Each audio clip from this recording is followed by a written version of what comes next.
안녕하세요. 저는 얼마 전 이혼한 30대 여성입니다.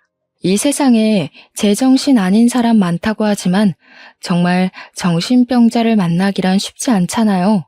제가 그 쉽지 않은 경험을 했는데 그 일 때문에 세상과 인간관계를 생각하는 관점이 달라지게 돼 사연을 써봅니다. 뭐든 많이 듣고 많이 보는 게 살아가는 데 좋은 지혜가 될 수 있잖아요. 여러분들도 제 사연 들어보시고 이런 도라이도 있다는 걸 명심하며 들어주셨으면 좋겠어요. 저는 결혼하기 전부터 남편과 가치관이 아주 잘 맞는 편이었어요. 특히나 아이 부분에 대한 사상이 비슷했는데 남편도 저도 아이로 인해 우리의 삶이 뒷전되는 걸 원치 않았다는 거예요. 아이 유무에 대한 생각이 같지 않으면 부부 생활 이어가기 어렵잖아요. 그리고 저출생률 높다고 하더라도 보통은 여건만 되면 결혼하고 아이를 갖고 싶어 하는 분들이 많더라고요. 저는 여건이 되든 말든 아이를 원하지 않는 사람이었습니다. 그건 남편도 마찬가지였는데 그런 인연을 만나는 게 참 어려웠어요. 그래서 제가 더 남편을 남다르게 생각했던 것 같습니다. 남편도 제 의견에 흔쾌히 동의를 해줬고 저희는 아이를 갖지 않기로 하고 결혼을 했어요. 보통은 아이를 갖지 않겠다고 하면 양가 어른들이 안 좋게 생각할 수도 있고 그 일로 인해 결혼을 반대할 수도 있잖아요. 신기하게도 저희 부모님은 물론 시가에서도 저와 남편의 뜻을 존중해 주셨어요. 양가 집안의 뜻까지 저희 생각과 같았을 때 저는 천생연분을 만났다는 생각까지 했었습니다. 그런데 말입니다. 사람이 혼자만 살다가 평생을 함께할 배우자가 생기고 호적이 같아지고 하니까 왠지 모를 감정이 생기더라고요. 그건 바로 아이 부분이었습니다. 이건 결혼을 해봐야만 느껴지는 그런 감정인 것 같았어요. 그러니까 남편이랑 제가 살다 보니 아이를 갖고 싶어졌다고 변심을 하게 된 거죠. 그렇게 마음을 바꾼 것 또한 누구 한 명만 그랬던 게 아니라 남편과 제가 서로 느꼈던 부분이었어요. 저희가 어떻게 마음을 바꿔먹었냐면 연애할 때와는 다른 환경 속에서 이런저런 대화를 많이 해보니까 우리가 서로 육아에 대한 가치관 또한 비슷하다는 걸 알게 되었거든요. 과거에 아이를 가질 생각은 없었으나 만약 아이가 있다면 나는 이렇게 해나갔을 것이다 라는 그런 생각들이 남편이랑 잘 통했어요. 그 덕에 뭔가 이런 남편이라면 아이를 가져도 될 것 같은 믿음이 생겼고 저랑 남편은 서로 아이를 갖자고 생각을 바꾼 겁니다. 막상 다짐을 하니 기대는 더욱 커졌어요. 우리 둘만으로도 행복한데 우리가 그리는 미래에 우리를 닮은 새 가족이 생긴다고 하니까 그것 참 기분 이상하더라고요. 그러나 그 기대에는 바로 찬물이 뿌려지고 마는데요. 저희는 병원에서 실망적인 결과를 듣게 되었어요. 의사가 말하길 남편이 불임에 가까운 난임이라고 하는 겁니다. 저도 저지만 진심으로 아이를 생각했었던 남편이 좀 많이 실망한 기색을 드러냈어요. 그래도 원래 우리가 결혼 전부터 아이를 계획했던 건 아니라서 저는 남편한테 괜찮다고 위로를 해줬습니다. 아쉬운 건 아쉬운 거고 안 되는 건 안 되는 거잖아요.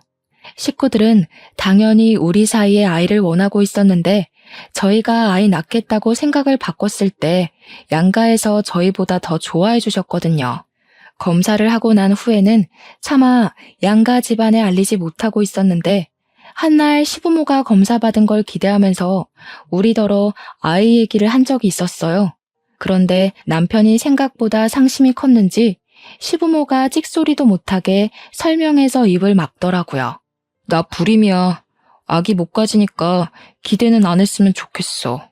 원래부터 아기 생각은 없었는데 막상 아예 못 가진다고 하니까 기분이 좀 이상하더라. 웬만하면 내 앞에선 아이 얘기하지 말아주라. 남편의 솔직한 고백에 그때 분위기는 정막 그 자체였습니다. 그날은 시부모님이 너무 당황해서 더 이상 별 말을 못했어요. 자기 자식이 불임이라는데 말 함부로 할 부모가 어디 있겠습니까? 그날은 시부모님이 제 눈치까지 보면서 조금 면목 없는 기색을 드러내기도 했어요. 저는 정말 괜찮았거든요. 아이가 갖고 싶은 마음이 생겼을 뿐이지 없다고 죽고 싶거나 인생 무너질 것 같이 처참하진 않았어요. 그래서 그날 시부모님이 확실하게 저희 사정을 알았을 거라고 생각했어요.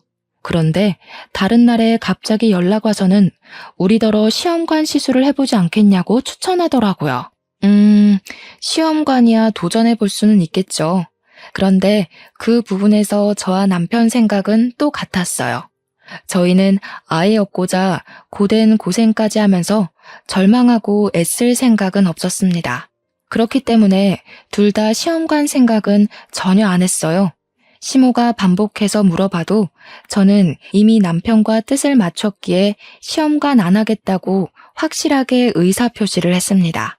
근데 시모는 노력하지도 않으려는 제 태도가 마음에 안 드는지 좀 기분 안 좋은 소리를 하시더라고요. 그래도 네가 큰 며느리 아니냐. 밑에 작은 애 집에서 먼저 애 생기면 눈치 안 보일 것 같아? 너도 너지만 너 때문에 우리 집 장남 이미지까지 망칠 수는 없잖니. 망치다니요? 제가요? 그렇게 말씀하시면 제 입장에서 서운하죠. 남편이 불임이라서 임신 못하는 건데 왜 제 탓을 하세요? 네가 시험관 안 하겠다고 해서 우리 아들도 따라서 안 하는 거 아니야. 어쨌든 둘이 다시 얘기해서 시험관 해보도록 해라. 사람이 살아가는데 순리가 있는 법인데 무슨 말도 안 되는 고집을 부린대? 시모가 생각보다 고집스럽게 나와서 솔직히 아주 황당했습니다. 저희가 결혼하기 전에 양가 어른들에게 아기 갖지 않겠다고 말씀드렸거든요. 그때는 시모도 쿨하게 허락을 하셨어요. 근데 갑자기 이렇게 고집을 부리는 것이 조금 이해가 안 가서 당황했습니다. 심지어 그날뿐만이 아니었어요. 시모는 이런 식으로 저만 가지고 자꾸 시비를 걸었습니다. 어이가 없어서 한 번은 남편한테 얘기를 해줬는데 남편은 그저 시모가 하는 말 전부 다 쓸데없는 말이니까 무시하라는 대답뿐이었어요. 그래야 하나? 싶어서 저도 그냥 시모 말을 한 귀로 듣고 한 귀로 흘리는 걸로 스트레스를 해소했죠. 그런데 제가 그저 쉬쉬하며 넘기니까 이 상황이 점점 우스워지더라고요. 제게만 임신을 종용하는 시모가 갈수록 이해하기 어려운 짓을 했는데 그게 뭐냐면 시가 친척들 앞에서만 저에 대한 태도가 달라진다는 겁니다. 시댁에는 친척들이 좀 많아요. 명절이나 제사를 하면 저희 집에 식구들이 모였는데 다들 집 가까이 살아서 그런지 친척들이 서로 인연이 깊더라고요. 그 말은 즉 서로에게 간섭도 많다는 뜻과 직결되는데요. 그래서 저랑 남편 사이에 아이가 없다는 것도 벌써 친척들 귀에 다 들어갔더라고요. 장남 집안이라서 빨리 아이를 가져야 하는데 왜 아직 아기가 없냐고 많이들 물었습니다. 그 질문은 해가 바뀔수록 더 심해졌고 날카롭게 날라왔어요. 저는 초반에 친척들이 그런 식으로 물을 때면 남편의 흉을 보고 싶지 않아서 굳이 남편이 불임이라는 건 들추지 않았어요. 그냥 아직 아이 생각이 없다는 식으로 돌려서 말했습니다. 그런데 그때마다 시모가 나서서 보이는 반응이 있었는데요. 며느리 힘들 것 같아서 내가 손주는 굳이 없어도 된다고 했어. 요즘 세상에 부부끼리 잘 살면 그걸로 되는 거지 뭘 굳이 애가 있어야 돼. 시모가 친척들 앞에서 제 생각을 끔찍하게 해주고 있는 것처럼 말을 하는 게 문제였어요. 물론 다른 사람 앞에서 저를 챙기는 척하는 것이 고나리질하는 것보다 낫다고 생각하는 사람들도 있겠죠. 그런데 고나리질은 고나리질대로 당하고 남들 앞에 설 때만 이렇게 가식적인 친절을 보인다면 생각이 달라지실 겁니다. 이렇게 앞뒤 다른 시모 때문에 친척 어른들이 제게 더 잔소리를 했어요. 세상에 너희 시모 같은 사람 없다는 둥, 아무리 손주 욕심 없다고 해도 손주 보고 싶은 게 시모 마음인데 그걸 몰라준다는 둥, 왜 효도를 너네들이 받고 있냐는 둥 말입니다. 저보고 시모 생각해서 손주 가지려고 노력이라도 해보라고 얼마나 도건을 날리는지 몰라요. 기가 찼지만 오랜만에 뭉친 식구들 분위기를 망칠 수 없어서 어찌어찌 넘겨왔습니다. 이렇게 시가 사람들한테 기분이 상하면 제가 누구한테 속풀이를 하겠습니까? 당연히 남편한테 하겠죠. 그래서 늘 명절이나 시가에 큰 행사가 있고 난 후면 저도 모르게 남편한테 툴툴 털어놓게 됐어요. 그럴 때마다 남편이 사과를 해주기는 합니다. 근데 결국 그 사과도 저를 설득해서 시모를 이해해달라는 의미뿐이에요. 원래 부모가 자식 생각하는 마음이 다 그런 거 아니겠어? 손주 못 낳아주는 거 미안하긴 하니까 그냥 우리 엄마 하고 싶은 대로 두자. 내가 당신한테 더 잘할게. 친척들 다 모이는 날 아니면 어르신들한테 잔소리 들을 일 없잖아. 그럴 때만 당신이 그냥 효도한다 생각하고 좀 참아줘. 그럼 욕먹는 건 나야. 어르신들이 갈수록 나만 버릇없는 며느리를 볼 거 아니야. 지금 어머님이 나 닥달해서 시험관 시키려고 머리 굴리는 거 모르겠어? 짜증나 죽겠네. 잘못은 내가 한 게 아닌데 왜 내가 욕바지 역할을 해야 돼? 말을 꼭 그렇게 해야겠어? 당신 말은 지금 내 잘못이니까 내가 욕바지 해야 된다는 거야? 그럼 당신은 고자 남편 있다고 동네방네 소문나도 상관없어? 당신만 살고 나는 망신당해도 상관없냐고. 내 말은 우습고 당신 하는 말은 안 이상해? 당신이야말로 당신 욕먹을 바엔 내가 욕먹는 게 낫다고 생각하는 거잖아. 나더러 평생 불효자라 욕먹으면서 살라는 거 아니냐고. 좀 그러면 어때서? 나도 친정 가서 욕먹을 거 먹을게. 여긴 우리 식구 집안이잖아. 고자보단 불효자가 낫구만. 그걸 이해 못 해주냐? 결국 남편의 사과는 제가 처음 불만을 트기 시작했을 때 한 번뿐이지 그 뒤의 얘기는 전부 이런 식의 대화였습니다. 기가 찬 소리 하는 건 남편도 마찬가지였으니 저는 속풀이라는 의미로 남편과 다투는 날이 점차 늘어갔어요. 남편이 아이 욕심이 병적으로 강하지는 않았지만 아마 자기도 고자 소리는 창피한 듯 보였습니다. 은근슬쩍 제 입을 막으려고 했고 시간이 갈수록 시모 편을 드는 건 점점 더 도드라진 모습이었어요. 그 와중에 시모는 계속해서 시험관을 조르고 있는 상황이었는데요. 문득 그런 생각이 들더라고요. 임신은 나만의 문제가 아닌데 왜 자꾸 나만 임신으로 인해 스트레스에 시달려야 되는 건지, 쓰레기가 되어야 하는 건지 억울하더라고요. 그래서 한날은 시모가 집에 들러서 남편이 좋아한다는 파김치 좀 가져가라 부른 적이 있었는데 그날 또 시험관 얘기를 하길래 시모한테 직접 말했습니다. 언제는 저희 부부끼리만 잘 살면 된다면서요. 손주 필요 없다면서요. 저희가 결혼하기 전에 다 말씀드렸는데 갑자기 이렇게 집착하시는 이유가 뭐예요? 저랑 남편이 변심하지 않았으면 원래 없었을 손주예요. 처음엔 애 없이 둘만 살고 싶다고 시작하는 부부가 어디 한둘인 줄 알아? 그 사람들도 나중에는 다 생각 바뀌어서 애 갖는다. 너희들도 그럴 거라 생각해서 허락해 준 거지. 그건 어머님이 멋대로 판단하고 결론 내리신 거네요. 다시 말씀드릴게요. 아이 갖고 싶다고 중간에 마음 바꾼 건 맞지만 시험관까지 하면서 갖고 싶은 생각은 없어요. 남편도 그 일 때문에 스트레스 많이 받고 있으니까 그만 좀 하세요. 어머님이 자꾸 제 문제인 것처럼 소문내서 저도 힘들다고요. 내 아들이 진짜 애 안 갖고 싶어서 그러는 줄 아니? 네가 좀 남편 위해서 희생해주면 되는 거를 무슨 고집이 이렇게 세? 그 사람들이 얼마나 말 많은 사람들인데 내가 정신 나갔다고 우리 아들 문제 있다고 떠벌리겠어? 이런 거 서로 포용해주라고 부부를 하는 거야. 부부끼리 서로 보듬어주라고 하는데 시모가 하는 말은 모두 자기 아들을 위한 얘기가 아닙니까? 자기 아들이니까 자기 아들을 감싸는 거 이해해요. 그렇다고 그걸 다른 집 귀한 자식한테 강요하면 안 된다고 생각하거든요. 그럼 저는요? 어머님이 이상하게 돌려 말씀하셔서 어르신들이 저만 욕하잖아요. 어머님이 말씀하시는 것에서 제가 득보는 건 뭔데요? 전부 다 어머님 좋은 일, 남편 좋은 일만 늘어놓고 계시는 거 스스로 안 느껴지세요? 그렇게 억울하면 시험관 하라니까. 네가 애만 가지면 내가 왜 너를 들들 볶겠냐. 내가 너 때문에 요즘 통 잠을 못 잔다. 네가 우리한테 피해주고 있는 건 왜 생각 못하니? 억울하고 분하면 임신을 하라니. 무슨 말만 하면 기승전결 임신, 임신, 임신. 시모는 얼마나 열이 받았는지 제 얼굴에 침까지 튀기면서 손가락질을 했습니다. 저 때문에 집안 사람들 얼굴 보기 창피해서 못 살겠다고 하더군요.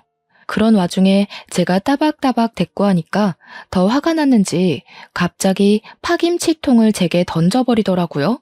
저도 모르게 그 통을 받았는데 저야말로 시모 행동에 열이 받아서 그걸 그대로 바닥에 던져버렸어요. 그러자 파김치 통 뚜껑이 열리면서 바닥에 파김치가 쏟아졌고 시모 양말을 흥건히 적셨습니다. 경고하는데 한 번만 더 저를 그런 식으로 말씀하시면 남편 고자라고 다 말할 거예요. 그리고 이건 안 들고 갈게요. 뭐 쏟아져서 먹을 수도 없겠지만 씨 없는 수박 뭐가 이쁘다고 반찬을 챙겨주세요? 애초에 남편 씨만 좋았어도 어머님이랑 저 사이에 이런 불상사는 없었겠죠? 근본 문제가 뭔지 똑바로 생각해 보셨으면 해요. 저는 결국 빈손으로 왔다가 빈손으로 나가야 했습니다. 그때 시모가 제 뒤통수에 대고 야! 라며 목청을 높이면서 달려오는 기척이 들리더라고요. 돌아보니 제 머리채를 잡으려고 하대요. 그래서 바로 피해버렸어요. 그니까 시모가 허둥지둥대면서 바닥에 꽈당 넘어지는 게 아니겠습니까? 시모가 뛰어온 길에는 파김치 국물로 엉망이 되어 있었습니다. 꼴 좋았어요. 제가 만약 못 피했다면 저는 시험관 안 한다는 이유로 불효자로 욕먹고 내조 못하는 아내로 찍히는 걸로 모자라 시모한테 두들겨 맞기까지 했을 거 아닙니까? 호구같이 당해주기 싫었어요. 정말 황당한 상황이잖아요. 조선시대도 아니고 이런 억울한 누명을 누가 참고 있겠습니까? 넘어진 시모를 살펴주지도 않고 저는 매몰차게 집으로 돌아왔어요. 그런데 제가 제 의사 표현 좀 했다고 시모가 많이 성난 건지 그걸 남편한테 고자질했더라고요. 남편이 퇴근하고 오는데 손에 새로운 파김치통이 들려 있었습니다. 시댁에 들렸다가 오는 길 같았어요. 남편은 파김치통을 제가 보는 앞에 팍 내려놓더니 화가 났다는 표시를 잔뜩 했습니다. 당신이 우리 엄마 허리 다치게 했다며? 왜 계속 우리 엄마랑 싸우려 드는 거야? 그냥 곱게 내내할 수는 없냐? 엄마가 아들 고자인 거 남들한테 말하는 게 창피할 수도 있는데 그것도 하나 이해 못 해주냐고. 어머님이 말을 또 그렇게 하셨네? 어머님 소설가 하셔야겠어. 어쩜 그렇게 자기 위주로 이야기를 잘 지어내실까? 나 꼭 사기 결혼당한 기분이야. 결혼 전에 우리 뜻 존중해주던 어머님은 어디 가셨대? 지금 비꼬냐? 젊은 네가 좀 이해해줄 수 있는 걸 꼭 그런 식으로 말해야 했어? 대체 불효자로 욕먹는 게 뭐 대수라고 이렇게까지 해? 친척 어른들을 맨날 만나는 것도 아니고 내가 좀만 참으라고 했잖아. 내가 친척 어른 만나는 것 때문에 이러는 거라고 생각해? 어머님이 당신 흠 덮으려고 나를 싹 수 없는 애로 만들고 있는 게 문제잖아. 아들 문제 숨기고 싶다고 거짓말을 하는 건 아니지. 내가 시댁 종도 아니고 왜 남을 위해서 기꺼이 욕먹는 걸 감수해야 돼? 남? 진짜 말 짜증나게 한다. 이런 게 부모 자식 간의 애정이야. 부모 사랑 못 받고 자란 애처럼 왜 이래? 아, 장인어른 장모님은 당신한테 하자가 있어도 나 몰라라 했었나 보지? 끝내 친정 부모님까지 욕보이는 남편에게 진심으로 기분이 상한 저는 제가 무슨 말을 해도 남편이 내 말을 안 들어주겠구나라는 걸 깨달았습니다. 남편도 시모처럼 이미 자기 이미지 지키는 데에 저를 이용하는 것을 당연하게 생각하고 있었어요. 마치 저를 문제아처럼 말하고 있었지만 저는 똑똑하고 정상적인 부모님 밑에서 자랐기 때문에 이 집이 잘못되었다는 걸 온몸으로 느낄 수 있었죠. 그래? 그런 게 조건 없는 사랑이고 효도구나. 거짓말을 해서라도 내 사람 안 쪽팔리게만 해주면 되는 거네? 어머님, 아버님이 자식한테 참 좋은 거 가르쳐 주셨어. 나는 나 쪽팔린다고 가족을 공경에 빠뜨리란 교육은 못 받았거든. 우리가 자식 낳으면 우리 애한테도 그런 식으로 가르칠 거야? 이건 나랑 좀 생각이 다른데. 비꼬지 말라고. 네가 이런 사람인 줄 알았으면 결혼도 안 했겠지만 이미 늦어버렸으니 너랑은 애 낳을 일 절대 없어. 너 같은 게 하나 더 생길 생각하니까 아주 치가 떨린다. 남편은 제게 손찌검을 하고 싶어 했는데 스스로 조절하면서 방을 나갔습니다. 그때부터 저희는 각방을 사용했어요. 서로 아는 체도 안 하고 밥도 따로 먹었습니다. 그렇게 좀 잠잠한 시간을 보내나 싶었어요. 남편이랑 다투니까 시모한테도 연락이 안 와서 그건 좀 좋더라고요.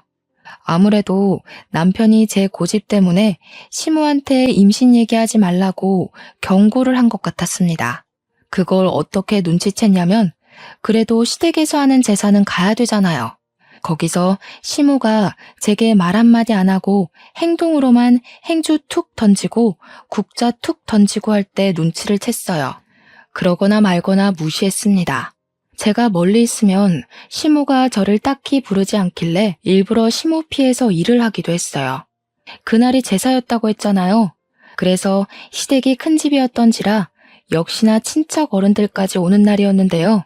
친척 어른들은 지난번에 봤을 때보다 더 제게 냉랭한 태도를 보였습니다. 아예 제 인사도 안 받아주는 것 같은 느낌을 받았어요. 처음엔 기분 탓이겠거니 했는데 제가 직접적으로 누구를 지정해서 말을 붙여보아도 대놓고 모른 체를 하시더라고요. 사람 무안할 만큼이요. 마치 몰래카메라를 당하는 기분이었는데 얼마나 기가 찼는지 모릅니다. 그때부터 저도 딱히 애쓰지 않았어요. 제 할 일만 하다가 집에 가자는 생각으로 마음 비우고 일했습니다. 그리고 제가 콩나물을 다듬고 있을 때였어요. 시모에 동서되는 어르신이 조심스레 제 곁에 와 앉더니 같이 콩나물을 다듬어 주시더라고요. 그러면서 그 어르신에게만 고개를 살짝 숙여 인사를 했는데 그때 어르신이 뜻밖의 말씀을 해주셨어요. 내가 잘 아는 난임센터 하나 소개해 줄 테니까 시어머니 그만 속상하게 하고 가서 검사라도 받아봐. 불임이라는 거 다 들었어. 네 시애미가 얼마나 속상해하면서 울던지. 자식들만 보고 사는 사람인데 불쌍하지도 않냐? 이때 상황 파악하느라 한 10초는 멍 때렸던 것 같아요. 그리고 저는 바로 헛웃음을 뱉었습니다. 가만히 듣자 하니 시모가 아주 기가 막힌 거짓말을 해놨더라고요. 많은 친척 어른들한테 제가 불임이라고 소문을 퍼뜨려 놓은 거 아니겠습니까? 와, 그래서 다들 저를 보고 혀를 끌끌 차고 인사도 안 받아줬구나. 이해가 되더라고요. 이거 진짜 이렇게 넘어갔다간 정말로 호구될 것 같대요? 앞으로 살 날이 얼만데 제 결혼 생활 또한 더 피곤해질 것 같았고요. 저는 그래도 저한테 시모인 사람이니까 최소한의 예의는 지켜야 할 것 같아서 남편이 고자라고 소문은 안 냈어요. 그런데 시모가 먼저 손수를 치고 저를 바보 만들어 놓은 거 아니겠어요? 참을 수가 없었습니다. 이건 제가 며느리라는 이유만으로 참아줄 수 있는 수위를 넘긴 것 같다는 생각이 들었어요. 저는 바로 콩나물을 팩 던지고 얘기를 했습니다. 와, 소문 무섭네요. 불임은 제가 아니라 남편이거든요. 어머님이 또 거짓말을 하셨어요? 남편이 씨 없는 수박이라고요. 제가 문제가 아니라 남편 몸에 정자수가 없다는데 제가 없는 씨를 가지고 애를 만들 수는 없잖아요. 어머님은 왜 계속 제 몸에 이상 있는 것처럼 몰아가신대요? 제가 몇 번이나 말씀드렸는데 또 그러시네. 제 앞에 어르신이 제 발언에 아무 말도 못하고 있자 저는 자리에서 일어나 이참에 다 밝혔어요. 못 믿겠으면 검사 결과지까지 보여주겠다고 나는 내 모든 걸 걸고 불임은 남편이라는 걸 주장할 수 있으니 어르신들도 계속 날 욕할 거면 뭐라도 걸고 욕하라고 해버렸습니다. 친척 어른들은 제 패기에 당황해서 말문을 쉽게 트지 못했어요. 그땐 시모가 화장실 가고 없었던지라 저를 더 이상하게 쳐다봤습니다. 이것도 어머님이 거짓말일 거라고 하던가요? 검사 결과지를 이 집에다 붙여놔야 하나? 대체 뭐라고 하면 믿으실 건데요? 애들이 누구 왕따 시키는 건 철없다고 핑계라도 대줄 수 있지. 어르신들은 저 매도한 거 뭐라고 변명하실 거예요? 나중에 사실이 뭔지 알려지면 저한테 사과는 하실 거예요? 야, 안 닥쳐? 이게 뭐라는 거야? 어르신들 놀라셨잖아. 어디서 없는 얘기를 그렇게 당당하게 말해? 당신 따라 나와. 집에 가서 얘기하자. 그 순간 남편이 거실에 있다가 급히 제게 달려와 끌고 나가려고 했습니다. 저는 그런 남편을 팩 놓고서 어르신들께 바로 알렸어요. 이대로 억울해서 못 참겠네요. 검사 결과지 지금 휴대폰이 있는데 보실래요? 어머님이 자기 아들 고자인 거 창피하니까 저를 대신 팔아먹으려고 하는 것 같은데 저도 사람이거든요. 이런 식으로 이용당하면 기분 엄청 나빠요. 똑똑히 들으세요. 불임은 제가 아니라 남편이라고요. 그리고 그 타이밍에 시모가 화장실에서 나왔습니다. 친척 어른들은 뭐가 진짠지 모르는 얼굴을 하고 있었어요. 그럼에도 팔은 안으로 굽는다고 곧 제가 행패를 부리고 있다고 생각해 저만 이상하게 쳐다보았죠. 그 상황에서 남편이 저를 잡아 끌고 다시 자리를 벗어났는데요. 신발을 신을 때쯤 어른들이 시모한테 이 집 장남이 불임이었냐고 묻는 걸 들었습니다. 이미 그것만으로도 시모는 충분히 곤란해했을 겁니다. 그리고 밖으로 나온 남편은 저를 엘리베이터 앞에서 놓으며 쪽팔린다고 집으로 가라고 했어요. 어머님이 내가 불임이라고 소문냈더라. 내가 그걸 웃으면서 내내 했어야 했어? 아, 당신도 내가 욕먹는 걸 바랬었지? 내가 지금 호랑이 굴에 혼자 들어간 건가? 어떻게 다 나를 못 잡아먹어서 안달이래? 그렇다고 꼭 그렇게까지 할 필요는 없었잖아. 예의 없게 어르신들 앞에서 그게 무슨 행패야? 가서 사과할 거 아니면 당장 돌아가. 당신 데려다 줄 기분 아니니까 걸어서 가든지 버스 타고 가든지 알아서 해. 나는 사실을 말했을 뿐인데 아직도 억울하네. 여기서 봐주면 어머님이 나를 아주 등신으로 보고 더 소설 쓸 것 같은데 지금도 안에서 뭐라고 변명하고 계실지 몰라. 나는 어머님이 나한테 사과할 때까지 절대 그만할 생각 없으니까 당신이야말로 잘 판단해. 제가 말을 함부로 놀리자 남편이 성질났는지 제 뺨을 때렸습니다. 안 그래도 친척들 앞에서 고자라 까발려져 화가 났는데 제가 사과는커녕 바락바락 대드니까 참을 수 없었나 봅니다. 남편은 제게 사과도 안 하고 그대로 돌아서 집으로 들어가 버렸고 저는 억울한 마음에 눈물 글썽이며 한참 서 있다가 집으로 돌아왔습니다. 남편이랑 같은 공간에 있기 싫어서 친정을 찾아갔어요. 친정은 논을 마주보고 있는 주택인데요. 복잡한 도심 속에 살다가 고향을 찾으면 그나마 머리가 식는 기분이라 스트레스가 극에 달할 때마다 찾는 곳입니다. 늦은 시간에 찾아갔는데도 친정 부모님은 저를 반갑게 맞이해줬어요. 부모님을 보니까 그간 악으로 깡으로 버텨왔던 서름이 한순간에 터져나왔어요. 인사도 못 드리고 눈물부터 보이자 친정 부모님은 제가 굳이 말 안 해도 결혼 생활이 많이 힘들다는 걸 알아봐 주시더군요. 아휴, 김서방이 잘 좀 할 것이지. 우리 딸 얼굴이 왜 이렇게 안 좋아? 밥은 먹었니? 사돈집에서 제사 지낸다더니 무슨 일이 있었던 거야? 엄마, 나 진짜 서러워서 못 살겠어. 이렇게 평생 살아야 되는 게 너무 싫어. 나 이제 어떡하지? 내가 고른 남잔데도 너무 꽝이라서 싫은데 어떡해? 나 진짜 이대로 평생 불행해야 되는 거야? 저는 마치 철부지 시절로 돌아간 것처럼 부모님께 제가 당해왔던 부조리함을 다 밝혔어요. 친정 부모님은 제 말을 묵묵히 들어주면서 제 편이 되어주셨습니다. 그럼에도 마음이 독하지 못한 분들이라 시댁을 찾아가서 뒤집어 엎는 짓까진 안 했어요. 그저 제 말에 시댁으로부터 감정만 상하셨고 저를 위로해주는 데에 더 열과 성을 다했을 뿐이었죠. 그것만으로도 저는 사실 위로가 되었습니다. 이젠 누굴 뒷담하고 탓하는 게 지쳤는데 그런 제게 부모님 곁은 누굴 흉보지 않을 수 있는 쉼터 같은 곳이었으니까요. 그렇게 부모님 집에서 하룻밤 자고 출퇴근을 해도 남편한테는 따로 연락이 안 왔습니다. 진짜 웃기게도 시댁에서도 연락이 오지 않았어요. 마치 내가 누군가의 며느리, 누군가의 아내였나 싶을 만큼 잠잠했어요. 그제야 제가 시댁에서 얼마나 보잘것없는 위치였고 존재였는지가 파악이 되더라고요. 너무 짜증이 나서 그냥 이혼해버리자 그렇게 마음먹고 그날 바로 이혼 합의서를 준비했어요. 꼴보기 싫은 사람들 안 보고 합의서에 도장 찍을 순 없을까? 그 고민만 남은 저는 며칠간 같은 생각만 되풀이하느라 거의 멍 때리면서 지냈어요. 그러던 어느 날엔 평소와 좀 다른 일이 발생했는데요. 여느 때처럼 퇴근하고 친정집을 가는데 친정집을 가는 마을버스가 목적지까지 못 가고 멈추는 겁니다. 그때부터 버스 안 사람들이 웅성거리기 시작했는데 뭔가 싶어서 차 앞쪽을 봤더니 소방차가 보였고 그 뒤로 검은 연기가 자욱했어요. 화재가 난 것이랍니다. 화재 사건을 뉴스 말고 직접 본 건 처음이었는데 여기서 제가 심장이 철렁 내렸던 건 화재 사고를 실제로 봐서가 아니었어요.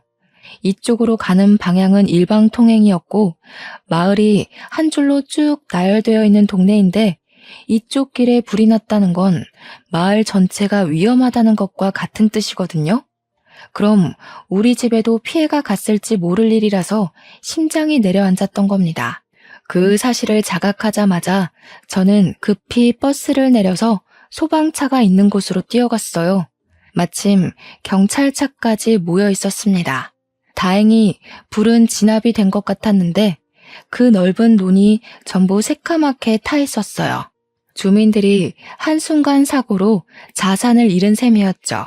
그 방대한 사고의 잔해를 보니까 더 저희 집 사정이 걱정되었습니다.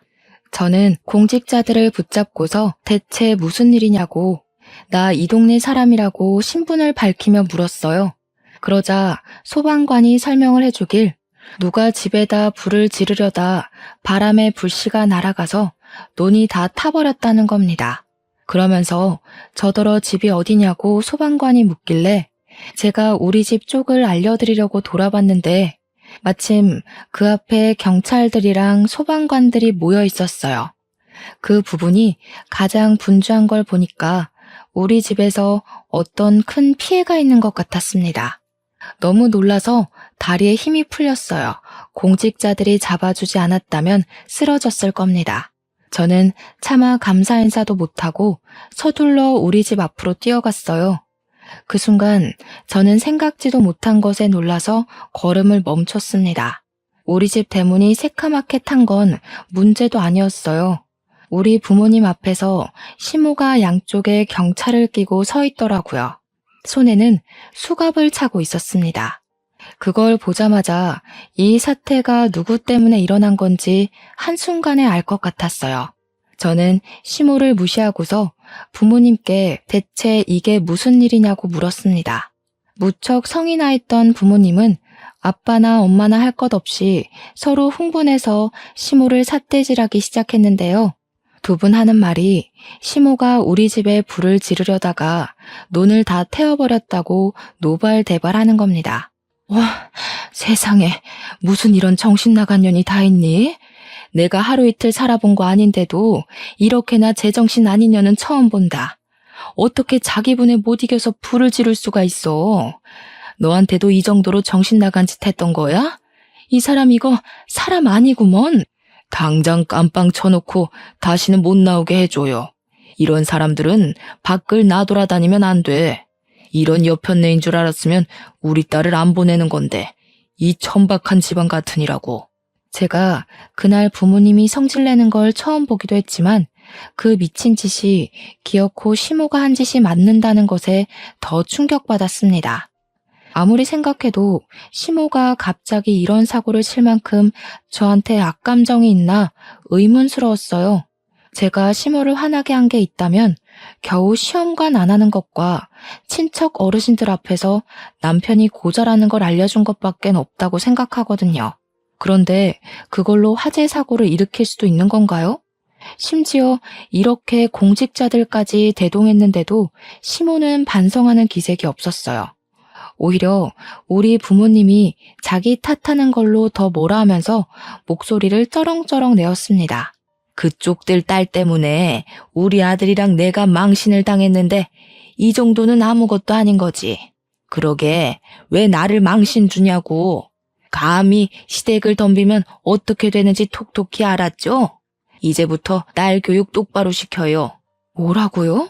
그쪽 아들이 몸에 장애 있는 거를 왜 우리 딸 탓을 해요? 망신은 우리가 망신이지. 남자 구실도 못하는 놈을 사위로 들이게 됐는데 나 솔직히 사기당한 기분이라고요. 우리한테 자식 교육 논하기 전에 그쪽 자식 건강이나 점검하세요. 이봐. 집구석에 어른이란 사람들 생각하는 꼬락서니가 이 모양이니 자식 되는 년도 버릇없이 따박따박 말대꾸하지. 정신 좀 차리세요, 사돈들. 지금 사돈들 딸이 밖에서 사돈들 이름에 똥치라고 다녀요. 시모의 얼척없는 발언에 저는 뼛속부터 화가 치밀어서 결국 시모의 싸다구를 때렸습니다. 그 순간 정적이 흘렀고 저한테 맞은 시모도 자기가 맞았다는 것에 기가 찬 얼굴을 하고 있었어요. 이 사람 이거 완전 정신병자네. 물불 안 가리고 자식 지키려는 건 알겠는데 진짜 불도 안 가릴 줄은 몰랐네요. 불놀이 하시고 오줌 안 싸셨나 몰라? 이대로 이혼하면 서러울 것 같았는데 직접 깜빵 가주겠다고 이리 사고를 쳐주니 제가 무척 기뻐요. 이제야 숨통 좀 트이겠네요. 뭐라고? 이 정신 나간 것이 감히 시애미를 쳐? 이보세요.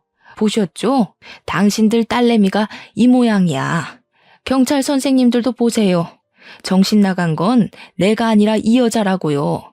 날 잡을 게 아니라 전연을 잡아야지.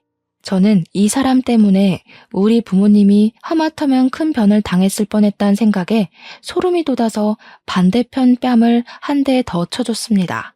시모는 난생 처음 사람한테 맞아봤는지 얼떨떨해 하면서도 기분 나쁜 표정으로 저를 노려봤어요.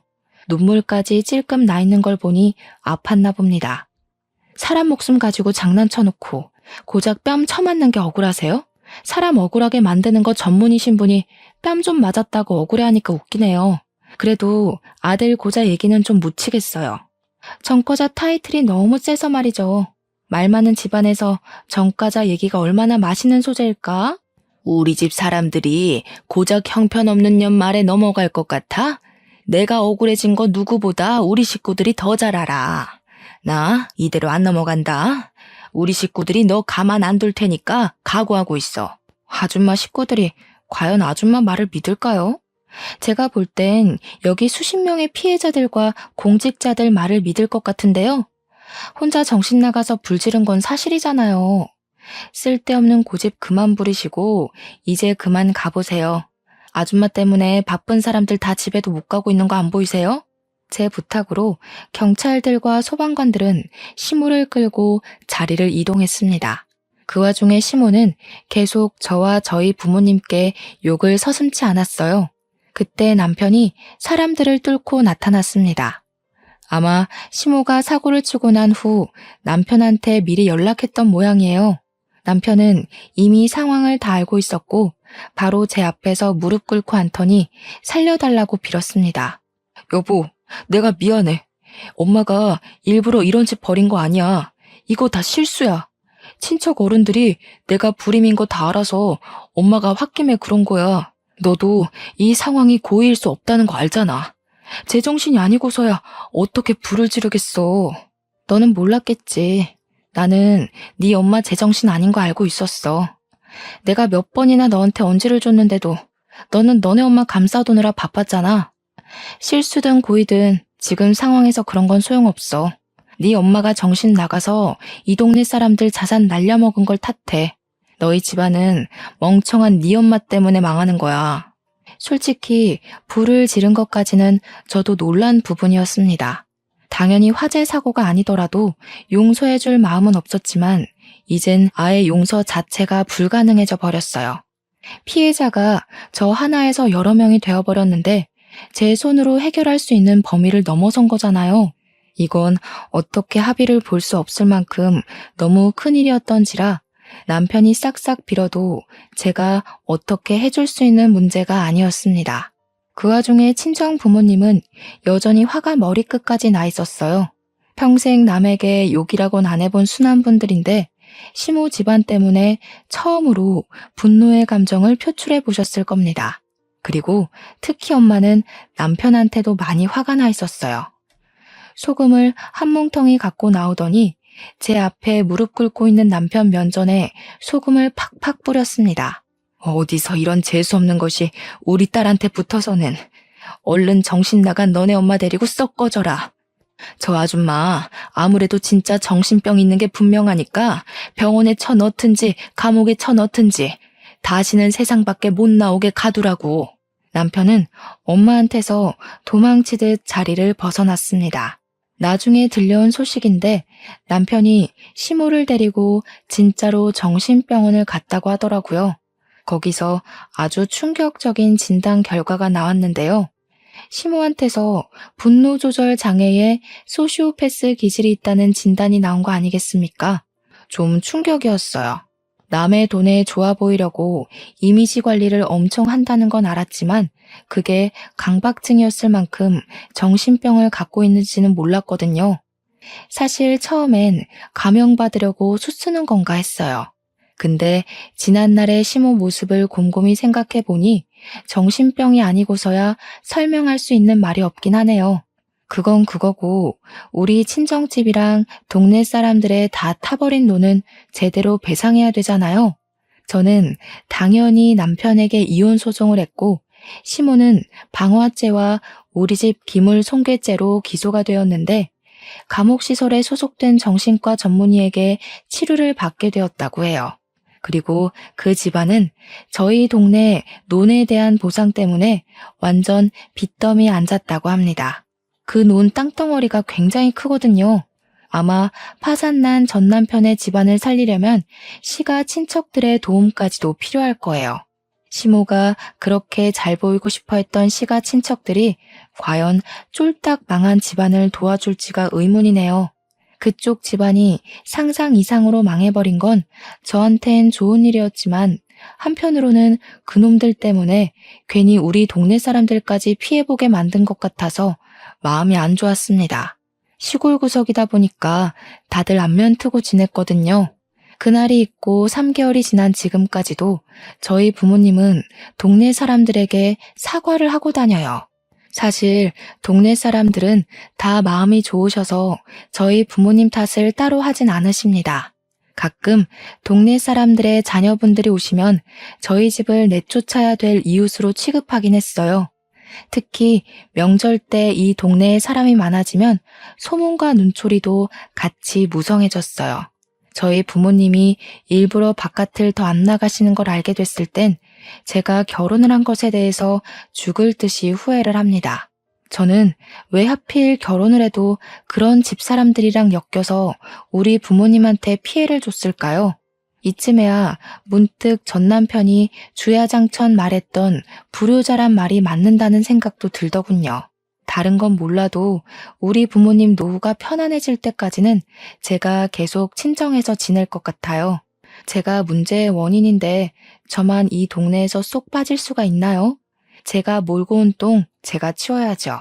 비록 해피엔딩인 사연은 아니지만 그래도 열심히 살고 있고 이웃들에게 용서받고자 애쓰고 있으니 청취자분들도 저희 가족에게 응원 한마디씩 해주시면 좋겠습니다. 늘 행복하시길 바라면서 긴 글 마무리할게요. 들어주셔서 감사합니다.